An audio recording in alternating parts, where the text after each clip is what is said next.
RTV ప్రేక్షకులకు విజ్ఞప్తి, మీ mobile ఫోన్లలో ఆర్టీవీ లైవ్ యాప్ ఉంటే వెంటనే అప్డేట్ చేసుకోండి. ఎవరైనా అప్డేట్ చేసుకోకపోయి ఉంటే కనుక వెంటనే అప్డేట్ చేసుకోండి. ఎందుకంటే లేటెస్ట్ ఫీచర్స్తో మీ ముందుకు వచ్చింది అత్యంత వేగంగా తాజా సమాచారాన్ని అందించేందుకు. ఒకవేళ ఎవరైనా ఇంతవరకు డౌన్లోడ్ చేసుకోకపోయి ఉంటే వెంటనే ఆర్టీవీ లైవ్ యాప్ని డౌన్లోడ్ చేసుకోండి. లింక్ డిస్క్రిప్షన్లో ఉంది.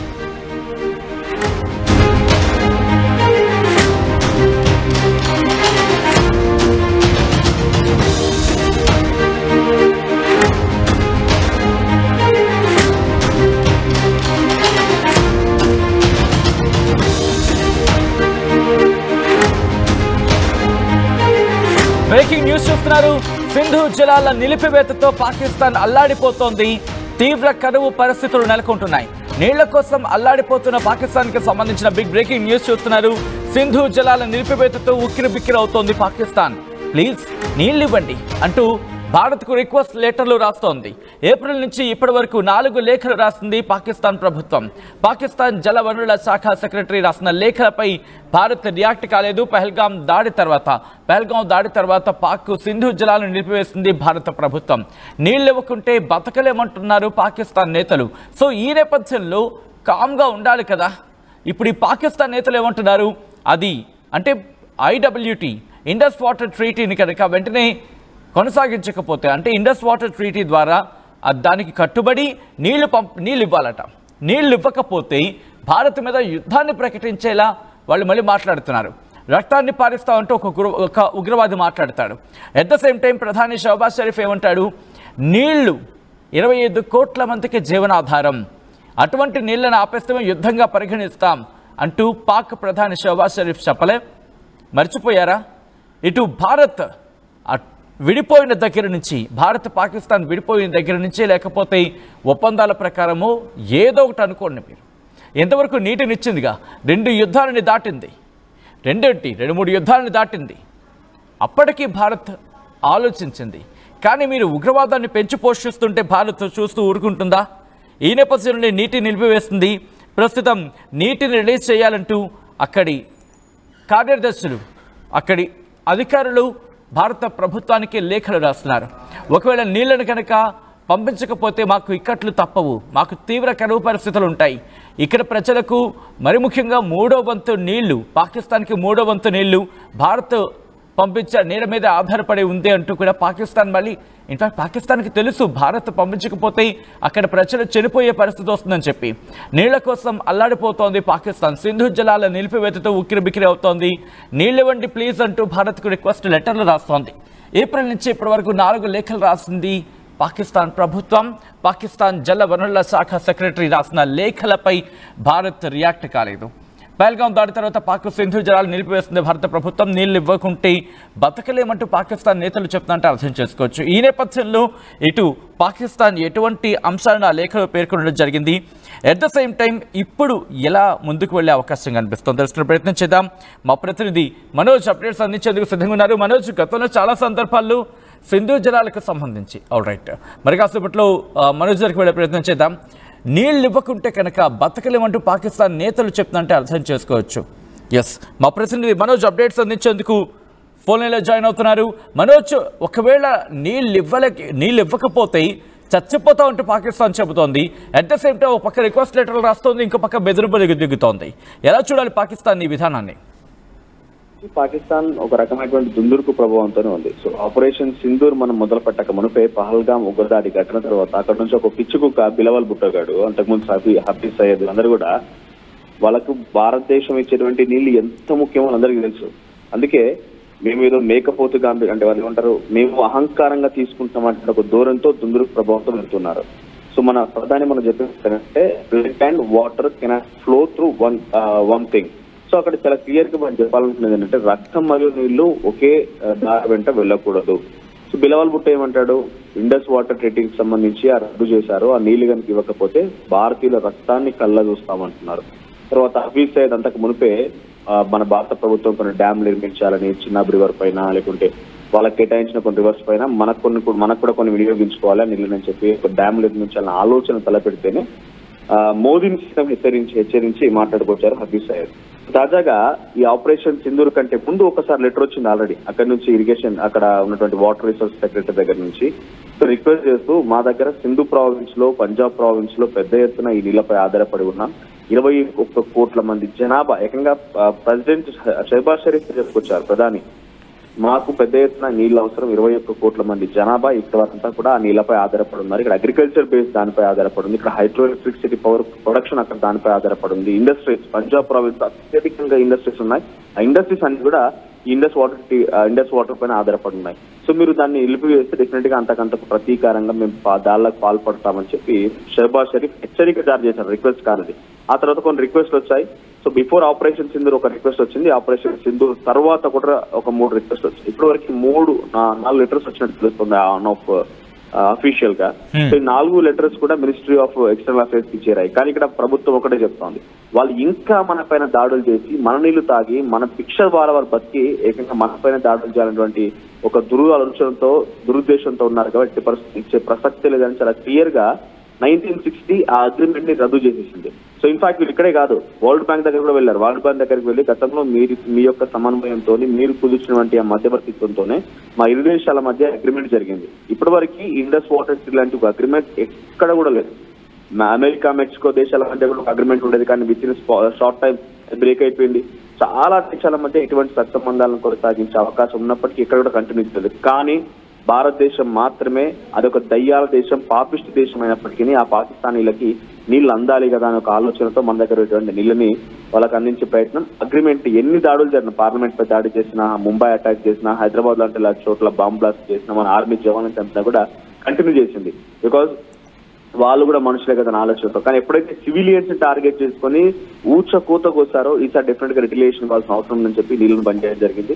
సో ఇప్పటి వరకు 4 లేఖలు వచ్చాయి. 4 లేఖలు కూడా రిక్వెస్టింగ్ మోడో అట్ ది సేమ్ టైం కొంత అగ్రెసివ్ మూడ్ లోనూ వాళ్ళు లెటర్లు ఇస్తున్నారు. కానీ ఎట్టి పరిస్థితుల్లో ఇచ్చే ప్రసక్తి లేదని మాత్రం మన ప్రభుత్వం క్లియర్ గా ఇంటెన్షన్ గా ఉంది. అట్ ది సేమ్ టైం ఇవ్వకపోగా ఇప్పటి వరకు ఆ నదుల దగ్గర ఇక్కడ కూడా డ్యామ్లు కానీ లేకపోతే మనం వినియోగించుకునే విధంగా ఎటువంటి కన్స్ట్రక్షన్స్ లేవు. కానీ ఇప్పుడు ఒక డిపిఆర్ త్వరలో సిద్ధం కాబోతోంది. సో 12 కిలోమీటర్స్ టన్నెల్ ఏర్పాటు చేయబోతున్నారు. 200 కిలోమీటర్స్ లాంగ్ ప్రాజెక్ట్ ఏర్పాటు చేయబోతున్నారు హర్యానా, పంజాబ్, ఢిల్లీ ప్రాంతాల్లో. ఇక్కడ మరీ ముఖ్యంగా ఫస్ట్ టైం. సో అంటే మనోజ్, అంటే ఆ వాటర్ గురించి మనం మాట్లాడుకున్నాం. ఇప్పుడు వాళ్ళు ఏమంటారంటే కనుక అయితే అందితే జుట్టు అందకపోతే కాళ్ళు అనే చందం ఇక్కడ వీళ్ళ దగ్గర కనిపిస్తోంది. సో ఇప్పుడు నీళ్లు కనుక మనం విడుదల చేయకపోతే ఇంకోసారి వీళ్ళు దాడికి దిగే అవకాశం ఉందని ఎందుకు ఈ ప్రశ్న సంధిస్తున్నానంటే, గతంలో వాళ్ళు అన్నారు ఒకవేళ నీటిని కనుక రిలీజ్ చేయకపోతే దాన్ని యుద్ధంగా మేము పరిగణిస్తామని చెప్పి. ఎగ్జాక్ట్లీ వాళ్ళు మొదటి నుంచి చెప్తుంది అదే. ఏకంగా నీళ్లు ఇవ్వకపోతే భారతీయులను చంపేస్తాం, వాళ్ళ రక్తాన్ని కళ్ళ చూస్తాం అనడం, ఏకంగా మోదీని సైతం హతమారుస్తామన్నటువంటి హెచ్చరికని అక్కడ ఈ లష్కర్ తోయిబాకు సంబంధించి చీఫ్ హఫీజ్ సయద్ గారు చెప్పుకొచ్చారు. వీళ్ళంతా ఒకటే, వాళ్ళు నీళ్లు ఇవ్వకపోతే వాళ్ళ ప్రాణాలు పోతాయి. ఇప్పటికే మీరు గమనించండి, ఖరీఫ్ సీజన్ లో వాళ్ళకు చేతి దాకా వచ్చిన పంటకి చివరిగా ఒక నీటి చుక్క లేకపోయేసరికి దాదాపు పంట మొత్తం ఎండిపోయింది. ఒక్కసారి గతంలో ఇప్పుడు మన శాటిలైట్ దృశ్యాలు కనుక గమనిస్తే ఒక్క చుక్క నీరు లేదు, కనీసం ఒక్క చుక్క నీరు కూడా లేదు. ఇప్పుడు ఇంకొక ఇంట్రెస్టింగ్ థింగ్ ఏంటంటే సచిన్, మనం ఇండస్ వాటర్ రద్దు చేశామని చెప్పినప్పటికీ కొన్ని సందర్భాల్లో అటాకింగ్ మోడ్ కోసమో లేకపోతే మన దగ్గర స్టోరేజ్ ఫెసిలిటీ లేకపోవడం కోసమో చిన్న రివర్ వాటర్ ని మనం వదిలేసాం.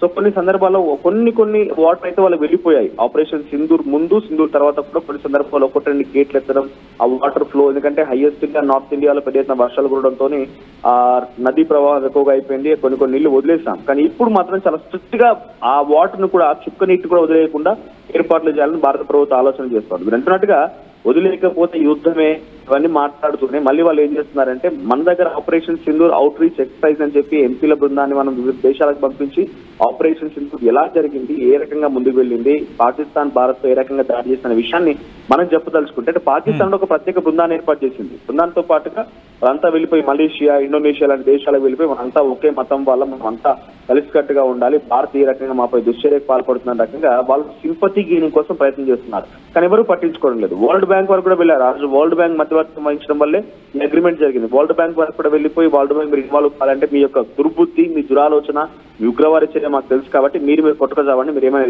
అయిపోండి అన్నట్టుగా వదిలేసి వెళ్ళిపోయారు. ఇప్పుడు డొనాల్డ్ ట్రంప్ కూడా చెప్పుకొచ్చారు, ఇరు దేశాల మధ్య ట్రేడ్ టాక్స్ చేయడం వల్లే యుద్ధంకి సంబంధించి సంబంధించి కొంత ముగింపు పలకడం జరిగిందని చెప్పి మరి ఆయన ఎక్కడ కూడా ఇండస్ వాటర్ ట్రీటీ గురించి మాట్లాడలేదు. అంటే అందరికీ తెలుసు భారతీయుల యొక్క భిక్ష వల్ల ఈ రోజు పాకిస్తాన్ అక్కడ బతికించగలుగుతుంది. ఎందుకంటే పాకిస్తాన్ లో ఈ ఇండస్ వాటర్ స్టార్ట్ అయిపోయి చివరి పాకిస్తాన్ మొత్తం సింధు ప్రావిన్స్, పంజాబ్ ప్రావిన్స్, 2 రాష్ట్రాలు అక్కడ ఉన్నటువంటి 2 ప్రావిన్స్లు కూడా కేవలం ఈ నీళ్లపైన ఆధారపడి ఉన్నాయి. అక్కడ అగ్రికల్చర్ ఈ నీళ్లపైన, ఇండస్ట్రియల్ యూసేజ్ ఈ నీళ్లపైన, కమర్షియల్ యూసేజ్ ప్రతిదీ కూడా ఈ నీళ్లపైన ఆధారపడి ఉంది. అటువంటి ఒక బిగ్ సోర్స్ ని భారత్ కట్ చేసినప్పుడే వాళ్ళు అల్లాడిపోయారు. ఇప్పుడు కూడా ఇండస్ వాటర్ ట్రీటీకి సంబంధించి ఈ యొక్క నీళ్లను మళ్ళీ వదిలేయకపోతే యుద్ధం చేస్తామనంటే డెఫినెట్ గా డైరెక్ట్ గా యుద్ధం చేయకపోవచ్చు. ఎందుకంటే ఆల్రెడీ వాళ్ళు ఒకసారి ఆపరేషన్ సింధూర్ ద్వారా మనం చేసినటువంటి యాక్టివిటీస్ చూసారు. 9 టెర్రర్ క్యాంప్స్, 11 ఎయిర్ బేసెస్, ఏకంగా కిరాణా హిల్స్ దగ్గర ఆ రేడియేషన్ ఇవన్నీ గమనించారు. ఇకపైన గనక మళ్ళీ ఏదైనా యుద్ధం లాంటిది వాళ్ళు కనుక చేయాల్సి వస్తే ఈసారి భారత్ ఎట్టి పరిస్థితుల్లో ఊరుకునే ప్రసక్తి. ఎందుకంటే మన దగ్గర ఉన్నటువంటి ఆ ఇండిజినియస్ వెపన్స్ కానివ్వండి ఇవన్నీ కూడా చూసారు కాబట్టి డైరెక్ట్ అటాక్ మోడ్ లోకి రాకపోవచ్చు. ఇన్ఫాక్ట్ వాళ్ళు చేయాల్సి వస్తే ఇప్పుడు చైనా నుంచి ఒక ఫిట్టింగ్ పెడుతున్నారు. చైనా 90% स्टैटिस्टिक्स के मुताबिक 90% जो हमारी क्रॉप्स हैं, जो हमारी फसलें हैं, वो इस पानी पे डिपेंड करती हैं. हमारे जितने पावर प्रोजेक्ट्स हैं, जितने डैम्स हैं, वो इसी पानी के ऊपर बने हुए हैं. तो इसलिए अगर ये हम इसको हम समझते हैं कि ये एक वाटर बॉम्ब हमारे ऊपर पड़ा हुआ है जिसको हमने डिफ्यूज करना है, इसको ख़त्म करना है. రైట్, అది ఆ చట్టసభలో ప్రశ్నిస్తున్న తీరు చూడండి. వాళ్ళ ప్రత్యర్థులే మన నెత్తి మీద వాటర్ బాంబ్ ఉంది, దీన్ని త్వరగా డిఫ్యూజ్ చేయాలి అంటూ వాళ్ళు చెప్తూ ఉంటే బట్ అక్కడ ప్రభుత్వానికి మాత్రం ఎక్కటం లేదు. వాళ్ళంత క్లారిటీగా వివరిస్తున్నారు. ఆ ఇండస్ వాటర్ ట్రీటీకి సంబంధించి త్వరగా దాని సంగతి చూడండి, లేకపోతే మన వాళ్ళు చచ్చిపోతారు. 90% దాని మీద ఆధారపడింది మన వ్యవసాయం, మన హైడ్రో ప్రాజెక్ట్స్, పవర్ ప్రాజెక్ట్స్ అన్నీ కూడా దాని మీదే ఉన్నాయి. ముందు దాని సంగతి చూడండి, దాని సంగతి చూడకపోతే కనుక నెత్తి మీద మనకు వాటర్ బాంబ్ ఉంది, దాన్ని త్వరగా డిఫ్యూజ్ చేయాలంటూ చట్టసభల్లో వాళ్ళకి అర్థమయ్యే భాషలో చెప్పినప్పటికీ కూడా వీళ్ళకి వాళ్ళ భాష వినిపించదు. వాళ్ళ ఆసిమున్నీర్ చెప్పే మాటలు, వాళ్ళ ఉగ్రవాది చెప్పే మాటలు ఇవే వినిపిస్తాయి. ఆ డీజేఎస్పీఆర్ కూడా అదే అంటాడు కదా. ఏమంటే డీజేఎస్పీఆర్ వాడు అదే డైలాగ్ వేస్తాడు. వీళ్ళందరూ ఏంటంటే ఏదో ఒక డైలాగ్స్ చెప్తే సరిపోతుందేమో. No, that's not the matter. Dialogues should be with your neighbouring country regarding terrorism, regarding Jammu and Kashmir, not Jammu, that's not yours. Even Kashmir is also not yours. ఒకసారి మా ప్రతినిధి మనోజ్ దగ్గరికి వెళ్ళే ప్రయత్నం చేస్తాను. మనోజ్, అఫ్ కోర్స్ మీరు కూడా విన్నారు, వాళ్ళ చట్టసభలో వాళ్ళ అపోజిషన్ పార్టీసే ప్రశ్నిస్తున్నాయి, అరే మన నెత్తి మీద వాటర్ బాంబ్ ఉంది, దాన్ని డిఫ్యూజ్ చేయాలి త్వరగా మీరు అంటూ కూడా. కానీ ఎందుకు పాకిస్తాన్ ప్రభుత్వానికి పట్టింపు ఉండటం లేదు? పాకిస్తాన్ ప్రభుత్వం చట్టసభలకు అర్థమవుతుంది తప్ప అక్కడ ఆర్మీకి అర్థం కావటం లేదు, ప్రభుత్వానికి అర్థం కావటం లేదు. మనోజ్, అంటే ఇక్కడ మీరు అంటుంది క్వశ్చన్ చేస్తున్నారు. నేను చెప్పేది ఏంటంటే గతంలో మీకు గుర్తుండే ఉంటుంది బహుశా, ఎప్పుడైతే యుద్ధం మొదలైన తర్వాత నీటి ఇక్కట్లు ఉన్నాయి, మన టెర్రర్ క్యాంప్స్ ని కూల్ చేస్తున్నారు. సో టెర్రర్ క్యాంప్స్ అడవి సివిలియన్స్ అని వాళ్ళు చెప్తున్నారు. సరే, ఆఫ్ కోర్స్ మనం చెప్పే ప్రకారం terror camps, air bases cool చేస్తుంటే పాక్ ప్రధాని ఉద్దేశించి పిరికి పంద, అడ్డగాడిద, లేకపోతే ఇంకా దుర్మార్గుడా, దుష్టుడా, ఈ రకాలు చాలా దుర్భాషలాడినటువంటి సందర్భాలు కూడా ఉన్నాయి చాలా సార్లు. వాళ్ళ సెనేటర్స్ మొత్తం కూడా ఆ పాక్ ప్రధాని ఉద్దేశించి మాట్లాడుకొచ్చారు. ఒక క్వశ్చన్ కూడా రేజ్ చేశారు, మీరు ఎందుకు దాన్ని డిఫెండ్ చేయలేకపోయారు, ఒక డ్రోన్ ఒక మిసైల్ ని ఎందుకు అడ్డుకోలేకపోయారంటే మనం అడ్డుకుంటే మనం ఎక్కడి నుంచి అడ్డుకుంటున్నామో కూడా తెలుసుకొని వాళ్ళు ఇక్కడ దాడులు చేసే అవకాశం ఉంది, అందుకే అడ్డుకోలేదని చెప్పి అక్కడి పాక్ డిఫెన్స్ మినిస్టర్ ఖ్వాజా ఆసిఫ్ కూడా చెప్పుకొచ్చారు. అంటే అటువంటి ఒక నిస్సహాయులు, ఒక ఏమంటారు క్వాలిఫికేషన్ అని వ్యక్తులు, అసలు కనీసం వారి దేశ ప్రజల్ని వాళ్ళ గురించి ఆలోచించినటువంటి ఒక మూర్ఖులు అక్కడ అధికారులు ఉన్నట్టుగా చాలా క్లియర్ అర్థమవుతుంది. సో అపోజిషన్ పార్టీస్ వాళ్ళని పిచ్చిగా దుర్భాషలాడి నీకు చేత కాదు దద్దమ్మ అనే రకమైన పదాలు కూడా ఉపయోగించినా వాళ్ళు రెస్పాండ్ అవ్వడం లేదంటే వాళ్ళకి ఒకటి క్లియర్, వాళ్ళు కేవలం టెర్రరిస్ట్లే వాళ్ళ ఆయుధం, ఆర్మీ కూడా కాదు, టెర్రరిస్ట్ల వాళ్ళ ఆయుధం. టెర్రరిస్ట్ ఎక్కడికైనా వెళ్ళి దాడులు చేయగా అవసరమైతే మానవ బాంబులుగా కూడా మారిపోయి దాడులు చేయగలుగుతారు.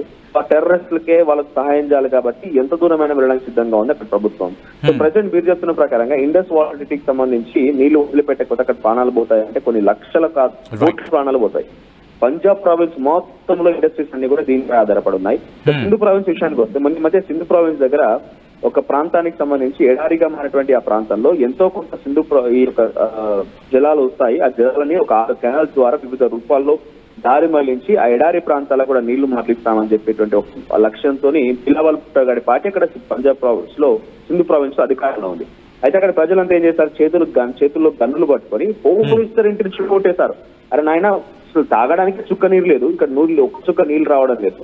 పైపెచ్చి ఇక్కడ రానటువంటి నీళ్ళని ఇక్కడ దారి మళ్లించడం కోసం 6 కెనాలు కడతానంటున్నాను అని చెప్పి ఆ గన్నులు పట్టుకొని అక్కడ హోంమంత్రి ఇంటికి ఏకంగా పంజాబ్ సింధు ప్రావిన్స్ లో హోంమంత్రి ఇంటిని చుట్టుముట్టి మొత్తం ధ్వంసం చేసుకొచ్చారు. బంగ్లాదేశ్ ఏ రకంగా అయితే ప్రధాని హౌస్ ని మొత్తం ధ్వంసం చేసి బయటకు పడేశారో సేమ్ సీన్ రిపీట్ అయింది. కానీ ప్రతి ఒక్కరి చేతిలో గన్నే, సామాన్యమైన ప్రజలు వాళ్ళంతా ఉద్యమకాల నిరసనకారులు అంటున్నారు, వాళ్ళు ప్రతి ఒక్కరి చేతిలో గన్నే, చిన్న చిన్న పిల్లవాడి నుంచి పెద్దవాళ్ళ ప్రతి ఒక్కరి చేత గన్నే ఉంది, ఆ గన్ను పట్టుకుని నిరసన తెలుపుతున్నారు. అంటే అటువంటి పరిస్థితి. ఇక పెద్దగా మనం దీని గురించి ఆలోచించాల్సిన అవసరం లేదు సచిన్. మీరు అంటున్నట్టుగా పాకిస్తాన్ అనేది మనపై యుద్ధం చేసేకంటే మునిపే అక్కడ ప్రజలే పాకిస్తాన్ ప్రభుత్వం మీద, షహబాజ్ షరీఫ్ మీద, ఆసిఫ్ మున్రిగాడి మీద, డీజీపీ ఐఎస్పీఆర్ మీద అందరిపైన కూడా పెద్ద ఎత్తున దాడులు జరిపి వాళ్ళ యొక్క చావులు కళ్ళ చూసే అవకాశం ఉంది. మీరు గమనిస్తే ఆపరేషన్ సింధూర్ తర్వాత ఒక వారం రోజుల పాటుగా కనిపించలేదు ఆసిఫ్ మునీర్, ఎక్కడ పోయాడో కూడా తెలియదు. కారణం ఏంటంటే అక్కడ ప్రజలు రిట్రియేషన్ స్టార్ట్ చేస్తున్నారని చెప్పి ఒక భావన. బలూచిస్తాన్ వేరుపాటువాదం పెద్ద ఎత్తున కొనసాగుతుంది. వాళ్ళకి నీటి ఇక్కట్లు వీటన్నిటికంటే కూడా ఐడియాలజికల్ గా వాళ్ళకి సంబంధించి వాళ్ళ బలూచిస్తాన్ వేరుపాటువాదం ముఖ్యం. సో ఎటు చూసినా కూడా అక్కడి లోపల ప్రజలే పాకిస్తాన్ కి, ప్రభుత్వానికి, షహబాజ్ షరీఫ్ కి, ఆసిఫ్ మునీర్ కి చుక్కలు చూపించే అవకాశం ఉంది. చుక్క నీరు కూడా లేదు. ఖరీఫ్ సీజన్ పంటలు మొత్తం ఎండిపోయాయి. రబీ సీజన్ కి రేపటి రోజున భవిష్యత్తు కాలంలో పంటలు వేయాలన్నా కూడా ఎంతో కొంత నీళ్ళపై ఆధారపడాల్సి ఉంటుంది. అటువంటి సిచ్యువేషన్ లేదు. పైపెచ్చు భారతదేశ ప్రభుత్వం, భారతదేశం పెద్ద ఎత్తున అక్కడ డ్యామ్ నిర్మించడం సిద్ధమవుతోంది. కొన్ని యమునా యమునా నది జలాల్లో కలపడానికి కొన్ని సిద్ధమవుతున్నాయి. గంగా నది జలాలు కలపడానికి ఇంకొన్ని డ్యామ్లు కట్టడానికి సిద్ధమవుతున్నారు. సో ఏదేమైనా ఒక్క చుక్క నీరు కూడా అదే ప్రసక్తి లేదని చెప్పి చాలా కాలకంగా చెప్పారు. ఇంప్లిమెంట్ కూడా చేయబోతున్నారు. రైట్ మనోజ్, మొత్తంగా అయితే మాత్రం ఇటు పాకిస్తాన్ నీళ్ల కోసం కట్టకట్టలాడిపోతోంది. సింధు జలాలని వెంటనే విడుదల చేయండిరా బాబోయ్ అంటూ మొత్తుకుంటోంది. భారత్ను కాళ్ల బేరానికి వచ్చే ప్రయత్నం చేస్తోంది. సింధు జలాల నిలిపివేతతో పాకిస్తాన్ తీవ్ర కరువును ఎదుర్కొంటోంది. నీళ్ల కోసం అల్లాడిపోతున్నారు పాకిస్తాన్ ప్రజలు. సింధు జలాల నిలిపివేతతో ఉక్కిరిబిక్కిరవుతున్నది అక్కడి ప్రభుత్వం కూడా. ప్లీజ్ నీళ్ళు ఇవ్వండి అంటూ భారత్ను రిక్వెస్ట్ చేస్తూ లెటర్లు రాస్తోంది. ఏప్రిల్ నుంచి ఇప్పటి వరకు 4 లేఖలు రాసింది పాకిస్తాన్ ప్రభుత్వం. పాకిస్తాన్ జల వనరుల శాఖ సెక్రటరీ రాసిన లేఖలపై భారత్ ఇప్పటివరకు రియాక్ట్ కాలేదు. పహల్గాం దాడి తర్వాత పాక్ సింధు జలాలను నిలిపివేసింది.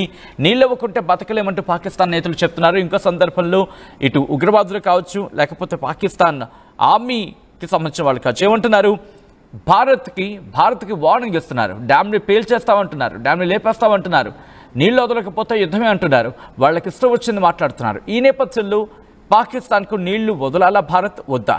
ఒకసారి మీరు కమెంట్ చేసే ప్రయత్నం చేయండి. పాకిస్తాన్కు సింధు జలాలను ఇవ్వాలా వద్దా అనే అంశానికి సంబంధించి ఇవ్వాలి వద్దు, ఇవ్వాలి అనుకుంటే ఇవ్వాలి అనే దాని మీద క్లిక్ చేయండి, వద్దు అనుకుంటే కనుక వద్దు అనే ఆప్షన్ మీద క్లిక్ చేయండి.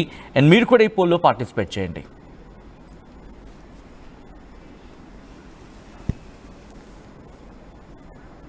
ఆర్టీవీ యాప్ వార్తల్ని క్షణాల్లో చదివే అవకాశం ఉంటుంది. ఒక న్యూస్ పేపర్, ఒక టెలివిజన్ ఛానల్ మీ చేతుల్లో ఎప్పుడూ ఉంటాయి.